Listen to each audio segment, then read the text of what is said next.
बिस्मिल्लाहिर्रहमानिर्रहीम। अस्सलाम वालेकुम स्टूडेंट्स, उम्मीद करता हूँ आप सब खैरियत से होंगे। गुज़िश्ता टॉपिक में हमने पढ़ा कि हमारे पास सी लैंग्वेज में हमारे पास डिफरेंट किस्म के वेरिएबल्स क्या होते हैं। हमने देखा कि वेरिएबल्स कैसे होते हैं, वेरिएबल्स की मुख्तलिफ किस्में क्या होती हैं, वगैरह वगैरह। आज हम देखते हैं कि हमारे पास कांस्टेंट क्या होते हैं और वो किस किस्म के होते हैं। जी स्टूडेंट्स, तो हमारे पास कांस्टेंट जो होते हैं, जैसे हमने पढ़ा कि वेरिएबल जो हमारे पास होते हैं उनकी वैल्यू फिक्स नहीं होती। हमारे पास मेमोरी में हमारे पास एक स्लॉट या एक हमारे पास जगह उनको मुख्तस कर दी जाती है, एक बॉक्स उसको मिल जाता है जिसमें वो वैल्यू डाली जाती है जो कि हम वेरिएबल को असाइन करते हैं। वेरिएबल की वैल्यू हम बाय डिफ़ॉल्ट कुछ भी ना डालें तो भी कोई इश्यू नहीं। वेरिएबल की वैल्यू प्रोग्राम में किसी भी जगह पर वैरी कर सकती है, वो इस चीज़ का एबल होता है कि अपनी वैल्यू को चेंज कर सके, ठीक है? प्रोग्राम में किसी भी जगह पर उसकी वैल्यू हम स्टोर कर सकते हैं, उसकी वैल्यू को मिटा के नई वैल्यू डाल सकते हैं, उसी सेम वेरिएबल के अंदर। लेकिन हमारे पास जो कांस्टेंट होते हैं स्टूडेंट्स, वो इस तरह से होते हैं कि उनकी हमारे पास वैल्यू फिक्स होती है। मिसाल के तौर पे मैंने कोई वैल्यू सेट कर दी किसी चीज़ की और उसके बाद उसको दोबारा से change throughout the execution of program नहीं कर सकता कोई भी। लेट्स से आप डेटा जैसे आप लोग पढ़ते हैं कि आपकी रोम जो होती है, इरेजेबल प्रोग्रामेबल आपकी जो रोम होती है, सॉरी, प्रोग्रामेबल रोम जो होती है, उसमें क्या होता है, आपके रोम में डेटा आप रीड ओनली मेमोरी होती है। आप एक मर्तबा डेटा राइट करते हैं, उसके बाद आप उसको चेंज नहीं कर सकते। तो ऐसे आपका कांस्टेंट जो होता है, आप एक मर्तबा कांस्टेंट की वैल्यू सेट कर देते हैं, थ्रू आउट द प्रोग्राम आप वही वैल्यू एक्सेस करते हैं, लेकिन उस वैल्यू को आप चेंज नहीं कर सकते। यानी कि वो एक स्टैंडर्ड और फिक्स वैल्यू आप सेट कर देते हैं, ताकि प्रोग्राम में बाद में आप वहीं से वो वैल्यू जो है, जिस नेम से सेव की हुई है आपने, उठा के यूज़ करें और वापस रख दें। मिसाल के तौर पे आपके पास जैसे वज़न करने के लिए डिफरेंट हाफ केजी, 500 ग्राम, 250 ग्राम और 1 केजी के आपके पास वेट्स होते हैं, ठीक है? तो वो आपके पास एक मर्तबा आपने उनको वेट किया और उस पे लिख दिया कि ये वेट इतने ग्राम का है। अब जब आपको वज़न करने के लिए वो वेट चाहिए होता है, आप वहाँ से उठा के उसको यूज़ करते हैं और वापस वहीं पे रख देते हैं, ठीक है? तो कांस्टेंट हम लोग क्या करते हैं, कांस्टेंट हमारे पास प्रोग्राम में ये एक हम लोग फिक्स कर देते हैं किसी चीज़ को, कोई वैल्यू फिक्स कर देते हैं ताकि इस नाम से मैं एक वैल्यू फिक्स कर दूँ, बाद में मैं इसको यूज़ करूँ। तो आप ये काम करने के लिए अपने पास कांस्टेंट इस्तेमाल करते हैं। हैव फिक्स्ड वैल्यूज़, इनकी वैल्यू फिक्स होती है। Don't change their value during the execution of program, जबकि हमारे पास जो वेरिएबल था वो ड्यूरिंग एग्जीक्यूशन ऑफ प्रोग्राम अपनी वैल्यू चेंज करता था। तो इसमें और कांस्टेंट में ये फ़र्क है कि एक तो इसकी वैल्यू जो होती है वो फिक्स होती है, वेरी नहीं करती। दूसरा ये कि ड्यूरिंग एग्जीक्यूशन ऑफ प्रोग्राम भी इसकी वैल्यू वही रहेगी जो हमने पहले से सेट कर दी, ठीक है? Generally we have literal, boolean and symbolic constant, ठीक है? हमारे पास लिटरल कांस्टेंट जो हम लोग कांस्टेंट कोई ना कोई सेट कर देते हैं, बूलियन हमारे पास 1 0, ठीक है? ये है ही दोस्त ट्रू और फॉल्स स्टेटमेंट, ठीक है? ये हमारे पास इसमें कांस्टेंट आ जाते हैं। सिंबॉलिक कांस्टेंट हमारे पास आ जाते हैं, कोई भी हम लोग कैरेक्टर वगैरह आ गए, हमारे पास सिंबल्स आ गए, तो हम जनरल टाइप के हमारे पास ये 3 आपको कांस्टेंट नज़र आते हैं, ठीक है? मज़ीद हम इसको समझते हैं इस आपके ब्लॉक डायग्राम से। देखिए, हमारा कांस्टेंट आ गया, ठीक है? मज़ीद इसकी हमारे पास 2 टाइप्स आती हैं। एक तो न्यूमेरिक कांस्टेंट होते हैं हमारे पास, दूसरे कैरेक्टर कांस्टेंट होते हैं। हमारे पास न्यूमेरिक कांस्टेंट जो होते हैं, ऑब्वियसली इसके नाम से वाज़ेह है कि इसमें हमारे पास नंबर्स होते होंगे, तो नंबर्स में हमारे पास इंटीजर भी आते हैं और रियल कांस्टेंट भी आते हैं। इनको हम आगे जाके देखते हैं कि ये क्या होते हैं। कैरेक्टर कांस्टेंट क्या होते हैं? ऑब्वियसली इनमें हमारे पास कैरेक्टर्स आएँगे, लेटर्स वगैरह आएँगे। इनमें हमारे पास सिंगल कैरेक्टर कांस्टेंट और स्ट्रिंग कांस्टेंट होते हैं। चलिए आगे जाके इनको ज़रा डिटेल में देख लेते हैं। अच्छा जी, तो बस जो हमारे पास जो न्यूमेरिक कांस्टेंट होते हैं, उनमें हमारे पास क्या होता है कि हमारे पास कोई भी नंबर्स जो होते हैं ना, नंबर्स, ठीक है? जब हम उनकी किसी नाम से कोई किसी नंबर की वैल्यू को सेट करते हैं एज़ अ कांस्टेंट, तो हम उन कांस्टेंट्स को क्या कहेंगे? Numeric constant. मिसाल के तौर पे मैं कहता हूँ कि मेरे पास पी है, पाई, ठीक है? उसकी वैल्यू मैंने सेट कर दी इज़ इक्वल टू 3.14। आपको पता है ना पाई की वैल्यू 22/7 या 3.14 होती है। तो जब मैं पाई के नाम से मैंने वैल्यू एक नंबर सेट किया 3.14, तो मेरे पास किस में आएगी? न्यूमेरिक कांस्टेंट में। क्योंकि मैंने कोई नंबर की वैल्यू नंबर कांस्टेंट जो मैंने सेलेक्ट किया, ठीक है। अच्छा जी, इसमें नंबर कांस्टेंट में क्या होता है, numeric constant is a negative और positive numeric value that is either an integer और अ फ्रैक्शनल कांस्टेंट। फ्रैक्शनल आपको जो फ्रैक्शन की फॉर्म में आता है, तो हम ऑब्वियसली जब प्रोग्राम लिखते हैं तो उसमें फिर हम लोग उसको चेंज करके पॉइंट में, अब फ्रैक्शन जब करते हैं किसी चीज़ को किसी पे डिवाइड करते हैं तो पॉइंट्स में आता है ना, तो फिर वो हम लोग प्रोग्राम में फ्रैक्शन जो फ्रैक्शनल कांस्टेंट जो होते हैं उनको पॉइंट्स में यूज़ करते हैं, जिनको हम लोग फ्लोट कहते हैं, वो आगे जाके देखेंगे। ठीक है, हमारे पास पॉजिटिव या नेगेटिव न्यूमेरिक वैल्यू होगी। ऑब्वियसली आपको पता है हमारे पास कभी पॉजिटिव वैल्यू आती है, कभी नेगेटिव वैल्यू आती है, तो न्यूमेरिक कांस्टेंट में हमारे पास जो नंबर्स होंगे विद पॉजिटिव नेगेटिव साइन और उसमें डेसिमल पॉइंट भी आएंगे। ठीक है, आगे हमारे पास न्यूमेरिक कांस्टेंट की दो किस्में होती हैं। इंटीजर कांस्टेंट आता है, इंटीजर हमारे पास आपको मालूम है कि होल नंबर्स होते हैं। ठीक है, होल नंबर्स होते हैं यानी कि इनके साथ प्लस या माइनस का साइन होता है। ठीक है, अच्छा ये जो इंटीजर मतलब होल नंबर्स में जो हम लोग कांस्टेंट लिखते हैं तो वो उनको हम कहते हैं इंटीजर कांस्टेंट, सिंपल सी बात है।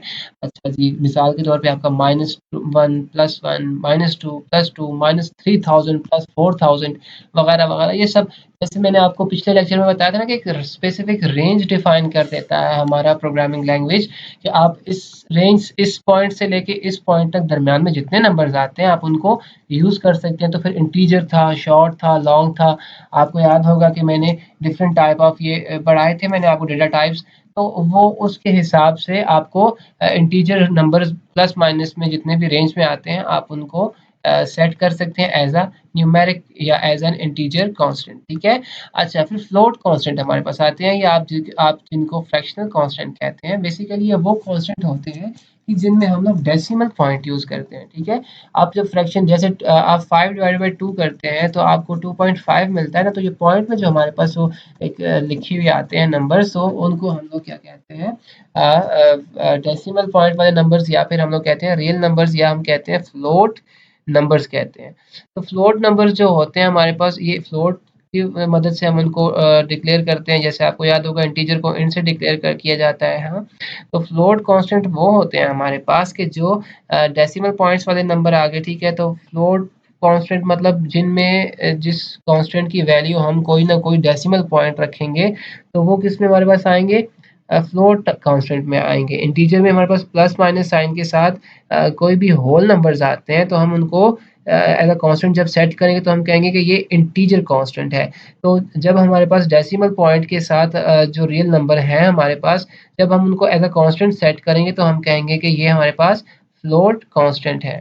ठीक है, आगे हमारे पास आते हैं कैरेक्टर कांस्टेंट। कैरेक्टर कांस्टेंट क्या होते हैं, आपको कैरेक्टर से ही वाज़ेह है। कैरेक्टर आपके पास ए बी सी या कोई भी आपके पास सिंबल्स जो आ जाते हैं वो कैरेक्टर में आते हैं। ठीक है, तो कैरेक्टर कांस्टेंट क्या होगा कि जब हम एक कैरेक्टर को या एक से ज़्यादा कैरेक्टर्स को किसी भी कोटेशन में आपको, मतलब इनके लिखने का तरीका ये होता है कि आप इनको कोटेशन में इनको यूज़ कर देते हैं। तो जब एक या एक से ज़्यादा कैरेक्टर को एज अ कांस्टेंट यूज़ करेंगे तो हम क्या कहेंगे कि ये जो कांस्टेंट हमारे पास वैल्यू है ये किसकी है, कैरेक्टर कांस्टेंट की वैल्यू। ठीक है, जैसे हमारे पास मिसाल देखिए ए आ गया, इसको हमने सिंगल कॉमा, अब सिंगल कैरेक्टर हम लोग यूज करेंगे तो उसको एक इन्वर्टेड कॉमा के अंदर हम लोग लिखेंगे। ठीक है, सिंगल कोटेशन कहते हैं इसको, उसके अंदर लिखेंगे। जैसे प्लस आ गया, बैक स्लैश न्यू लाइन पे जाने के लिए होता है। जैसे हम लोग यस के लिए वाई कर देते हैं, नो के लिए एन कर देते हैं, वगैरह वगैरह।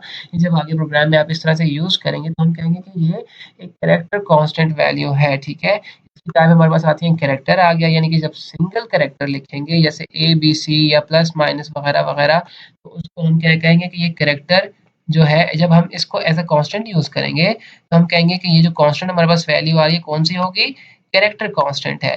फिर स्ट्रिंग कांस्टेंट आती है हमारे पास।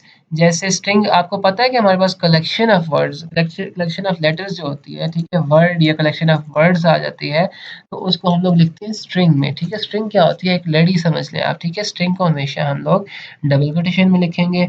स्ट्रिंग जब हम एज अ कांस्टेंट यूज करेंगे, एक एक कलेक्शन ऑफ लेटर्स हम लिखवाना चाहेंगे, आपको पता है कि हमारा जो ये जो कंपाइलर होता है ये ब्लैंक स्पेस जब हम इसमें लिखते हैं तो इसको काउंट नहीं करता। ठीक है, तो इसके लिए फिर हम लोग गेट सी एच भी लिखते हैं और बाकी चीज़ें भी लिखते हैं। लेकिन खैर यहाँ पे हमारे पास जो ये स्ट्रिंग कांस्टेंट आते हैं आपके पास, इनको हम लोग डबल इन्वर्टेड कॉमास में लिखते हैं इस तरह से करके।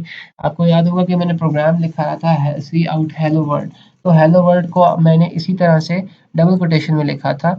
वो क्योंकि वो एक स्ट्रिंग था। जब हम चाहते हैं कि हमारी पूरी लाइन या पूरा सेंटेंस डिस्प्ले हो एज अ कांस्टेंट, हम उसको यूज़ करना चाहते होते हैं, तो इन्वर्टेड कॉमर्स में जो चीज़ आएगी वो चेंज नहीं होगी, वो एज इट इज़ हमारे पास शो हो जाएगी, मतलब उसमें कोई भी रद्द-बदल नहीं होगा, वो फिक्स हो जाएगी इस तरह से। तो हम लोग इसको यूज़ करते हैं किस लिए, कि जब हम पूरे का पूरा सेंटेंस शो करवाना चाहें अपने कंसोल पे, ठीक है। आगे हमारे पास आती है टाइप कास्टिंग। टाइप कास्टिंग बहुत इंपॉर्टेंट चीज़ है आपके पास बच्चों। टाइप कास्टिंग क्या होती है? The process of converting one type of object and variable into another type is referred as type casting. यानी कि मिसाल के तौर पे आपके पास कोई एक डेटा टाइप थी, आपने जिसमें कोई वेरिएबल लिखा, ठीक है। अब आप क्या करते हैं कि आप उसको ड्यूरिंग एग्जीक्यूशन आप उसकी डेटा टाइप चेंज करना चाहते हैं, तो उसको हम क्या कहते हैं? Type casting. यानी कि एक डेटा टाइप को दूसरी डेटा टाइप में कन्वर्ट करने का जो अमल होता है वो हमारे पास क्या होता है? टाइप कास्टिंग होता है, ठीक है। Conversion of data from data one data form to another is called type casting. वही बात, इसके हमारे पास दो तरीके होते हैं। ये तो क्लियर हो ना टाइप कास्टिंग क्या होता है, कि हमारे पास एक डेटा टाइप को दूसरी डेटा टाइप में कन्वर्ट करना, हमारे पास टाइप कास्टिंग आ गया। इसकी हमारे पास दो तरह की मेथड्स होते हैं, एक होता है इम्प्लिसिट टाइप कास्टिंग, एक होता है हमारे पास एक्सप्लिसिट टाइप कास्टिंग। चलिए हम देखते हैं कि हमारे पास इम्प्लिसिट और एक्सप्लिसिट टाइप कास्टिंग कैसे होती है। इम्प्लिसिट टाइप कास्टिंग ये होती है हमारे पास, इसमें हमारे पास कन्वर्जन जो होता है ऑटोमेटिक टाइप कन्वर्जन होता है।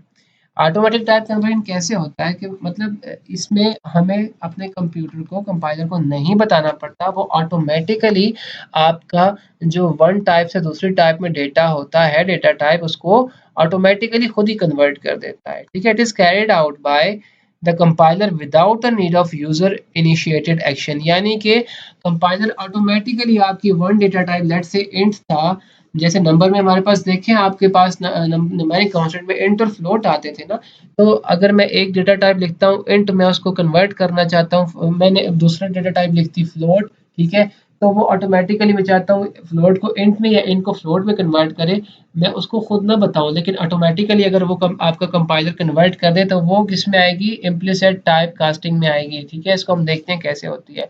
अच्छा, no special syntax is required because the conversion always succeeds, ठीक है। इसमें कोई स्पेशल सेंटेंस नहीं होता क्योंकि ये ऑटोमेटिकली हमारा कंपाइलर कर रहा होता है, तो इसमें कोई सेंटेंस वगैरह लिखने की ज़रूरत नहीं होती। नॉर्मल अपने डिक्लेयर करते हैं आप वेरिएबल डेटा टाइप के साथ, और वो उनको ऑटोमेटिकली कन्वर्ट कर देते हैं दूसरी डेटा टाइप में, ठीक है।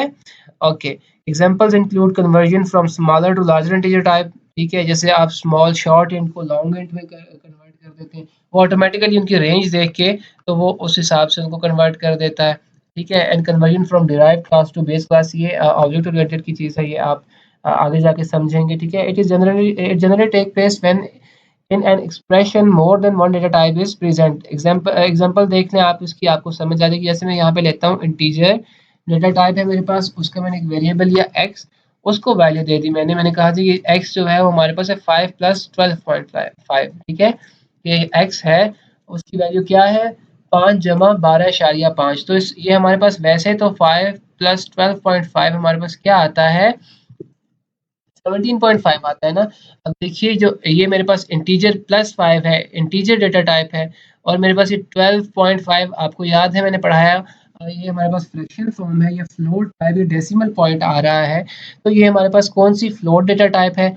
अब मैंने एक्स में ही एक इंटीजर का मैंने वेरिएबल लिख दिया, एक वैल्यू दे दी, और मैंने उसी में ही डेसिमल की वैल्यू दे दी। लेकिन अब यहाँ पे इम्प्लिसिट टाइप कास्टिंग अगर हो रही है तो क्या होगा कि वो ऑटोमेटिकली, जब मैंने बताया कि मेरा जो वेरिएबल है उसकी डेटा टाइप क्या है? इंट है, तो ऑटोमेटिकली वो फ्लोट वाले को भी उठा के किस में कन्वर्ट कर देगा? इंटीजर में। यानी कि पॉइंट वाली जो वैल्यू है उसको वो खत्म कर देगा और यहाँ पे डिस्प्ले करेगा हमारे पास 17। समझ आई? इसी तरह से जब मैं फ्लोट के नाम से, फ्लोट डेटा टाइप की मैं कोई भी एक वेरिएबल उठाता हूँ, जैसे हमारे पास y है, मैं उसको वही वैल्यू देता हूँ, y हमारे पास इक्वल है 5 प्लस 12.5 के। अब इसमें देखिए एक मेरे पास इंटीजर है, एक मेरे पास फ्लोट डेटा टाइप की वैल्यू है, लेकिन मैंने जो वेरिएबल की अपनी डेटा टाइप बताई थी वो मेरे पास क्या है यहाँ पे? फ्लोट। तो ऑटोमेटिकली मेरा कंपाइलर क्या करेगा कि इसका जो रिजल्ट है उसको उठा के कन्वर्ट कर देगा, इसे भी किसमें? 5.0 में कन्वर्ट करके, और इसमें ऐड करके डिस्प्ले क्या करवाएगा? 17.5। यानी कि इंटीजर को भी इसने कन्वर्ट कर दिया ड्यूरिंग कंपाइलेशन किसमें, फ्लोट डेटा टाइप में। तो वो कंपाइलेशन, वो डेटा कन्वर्जन जो टाइप कास्टिंग जो हमारा रन टाइम पे या हमारा जो कंपाइलर जो होता है वो खुद करता है विदाउट यूजर इनिशिएशन, तो वो हमारे पास क्या कहलाती है, इम्प्लिसिट टाइप कास्टिंग। दूसरी टाइप हमारे पास आती है explicit type casting. Explicit type casting जो होती है वन टाइप से दूसरी टाइप को एक्सप्लिसिटली करना। एक्सप्लिसिट मतलब यानी कि इसको डिफाइन करके, उसको बता के टाइप कास्टिंग करना जो होता है वो एक्सप्लिसिट टाइप कास्टिंग कहलाता है। तो ये a type conversion which is explicitly defined within a program, कि प्रोग्राम में ये चीज़, ये टाइप कन्वर्जन बताई जाती है, जबकि हमारे पास इम्प्लिसिट बताई नहीं जाती थी, वो ऑटोमेटिकली आपका कंपाइलर कर देता था। एक्सप्लिसिट आपके कंपाइलर को बताना पड़ता है कि इस टाइप को इस टाइप में कन्वर्ट करना है, ठीक है। तो यानी कि वो ऑटोमेटिकली कंपाइलर करता था, तो ये हमारे पास कौन करेगा, done by programmer instead of being done by compiler, ठीक है। अच्छा जी, दूसरी तीसरी इसमें 2 चीज़ें हमारे पास डिफरेंट आ गई। तीसरी क्या होती है, before the conversion is performed a run time check is done to see if the destination type can hold the source value. यानी कि जिस डेटा टाइप पे मैंने मिसाल के तौर पे आप इसकी एग्जांपल देखें, हमारे पास मिसाल के तौर पे मैंने एक नाम से मैंने एक इंटीजर का वेरिएबल लिया, एक फ्लोट की डेटा टाइप का मैंने एफ के नाम से एक मैंने वेरिएबल लिया, ठीक है। एक इंट का वेरिएबल है, एक फ्लोट का वेरिएबल है, ठीक है। अब मैं चाहता हूँ कि मेरा रिजल्ट जो है वो होल्ड करे वैल्यू इसकी, फ्लोट टाइप की। Before the conversion is perform, conversion से पहले देखता है कि हमारा जो डेस्टिनेशन टाइप है, कि हम लोग जिसमें वैल्यू सेव करवा रहे हैं इन दोनों की, क्या वो डेटा टाइप होल्ड कर सकता है कि जिसमें हम कन्वर्ट करवाना चाह रहे हैं। मिसाल के तौर पे मैं यहाँ पे इंट देता और यहाँ पे भी मैं फ्लोट की जगह इंट की वैल्यू देता और यहाँ पे मैं फ्लोट डेटा टाइप देता, तो फिर वो ये चेक करता ना कि आया ये जो हमारे पास ये डी है, ये वैल्यू होल्ड करवा सकता है, कौन कौन सी कन्वर्ट करेगा इंट को या नहीं करेगा। तो ये एक्सप्लिसिट टाइप कास्टिंग में ये चीज़ पहले चेक होती है। अच्छा जी, अब क्या होगा, मैंने इंटीजर का एक वेरिएबल लिया जे के नाम से जिसकी वैल्यू मैंने 3 दे दी, फ्लोट का एक वेरिएबल लिया मैंने एफ के नाम से जिसकी वैल्यू 5.0 दे दी। अब मैं इनकी वैल्यू, जैसे मैं कहता हूँ कि रिमाइंडर चेक करता हूँ या कुछ भी चेक करता हूँ, मैं इसको फ्लोट अपना डी के नाम से एक वैल्यू लेता हूँ, वेरिएबल लेता हूँ। मैं कहता हूँ कि डी हमारे पास इक्वल है जे बाई एफ के, लेकिन मैं चाहता हूँ कि अब मैं फ्लोट में वैल्यू जब कर रहा हूँ, मैं एक्सप्लिसिट टाइप कास्टिंग में इसको खुद बताऊंगा कि जो जे है उसको आप कन्वर्ट कर दो फ्लोट में, ठीक है, ताकि इसकी वैल्यू इस वेरिएबल में स्टोर हो सके, इस डेटा टाइप में होल्ड ये कर सके इसकी वैल्यू। इसको मैंने कन्वर्ट इसलिए किया कि ये इसको स्टोरेज अलाउ कर सके, ठीक है। तो फिर अब क्या होगा, जब जे बाई एफ होगा तो क्या 3/5 हम करेंगे तो क्या आंसर आएगा हमारे पास, 0.6 आंसर आ रहा है। तो आप देख लें कि इसको हमने बता के कन्वर्ट करवाया कि इसको भी फ्लोट टाइप में डेसिमल पॉइंट में कन्वर्ट कर दे। तो इस टाइप की कास्टिंग हमारे पास कौन सी होती है, एक्सप्लिसिट टाइप कास्टिंग। तो हमने देखा हमारे पास आज के लेक्चर में कांस्टेंट कौन से होते हैं हमारे पास, उनकी टाइप्स क्या क्या होती हैं, न्यूमेरिक कांस्टेंट देखे हमने, कैरेक्टर कांस्टेंट देखे, फिर हमने देखा टाइप कास्टिंग क्या होती है, एक टाइप से दूसरे टाइप में कैसे कन्वर्जन होता है, ठीक है। हमने फिर उसकी मुख्तलिफ चीज़ें देखी किस तरह से हमारे पास टाइप कास्टिंग की जाती है। उम्मीद करता हूँ आज का लेक्चर आपको समझ आया होगा। ख्याल रखिएगा। अल्लाह।